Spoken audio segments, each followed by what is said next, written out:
નમસ્કાર, આપ જોઈ રહ્યા છો નેશન પ્લસ ન્યૂઝ. હું છું આપની સાથે હેતલ ભગત. સુરત શહેરના વરિયાવ વિસ્તારમાં વિચિત્ર બનાવ સામે બન્યો છે.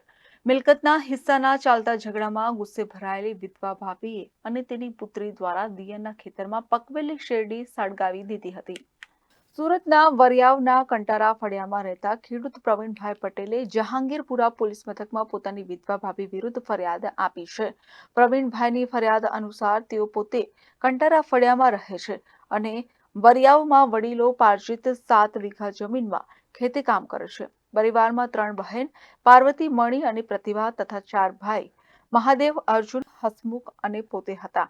7 ભાઈ બહેન પૈકીનો ભાઈ અર્જુન મૃત્યુ પામ્યો છે. આ દરમિયાન ગત 26 જાન્યુઆરીના રોજ ખેતરમાં પ્રવીણભાઈએ શેરડીનું વાવેતર કર્યું હતું. પ્રવીણભાઈ અને તેમનો દીકરો ખેતરમાં પહોંચતા જ ડાયવર્સી પત્ની જ્યોતિબેન અને તેમની દીકરી ખુશ્બુ શેરડીને આગ ચાંપતા નજરે પડ્યા હતા. પ્રવીણભાઈના દીકરાએ બંનેની હરકતનો વિડીયો ઉતારી લીધો હતો. વિધવા ભાભી અને ભત્રીજીની હરકતના લીધે પ્રવીણભાઈનો 5 લાખની કિંમતનો શેરડીનો પાક બળીને ખાખ થઈ ગયો હતો. આ સમગ્ર બનાવને પગલે પ્રવીણભાઈએ ખેતરમાં આગ લગાવનાર તેમના ભાભી જ્યોતિબેન અને ભત્રીજી ખુશ્બુ સામે જહાંગીરપુરા પોલીસ મથકમાં ફરિયાદ નોંધાવી હતી. પોલીસે પ્રવીણભાઈની ફરિયાદને આધારે અને ખેતરમાં સળગાવતા લાઈવ વિડીયોને આધારે જ્યોતિબેન અને તેની પુત્રી ખુશ્બુ સામે ગુનો નોંધી બંનેની ધરપકડ કરી કાયદેસરની કાર્યવાહી હાથ ધરી છે.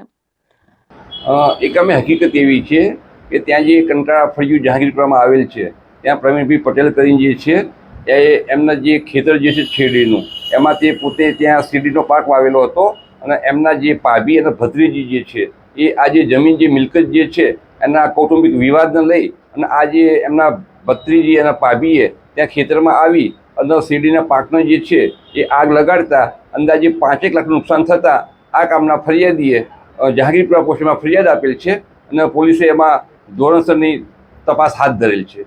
Bureau report, Nation Plus News, Surat.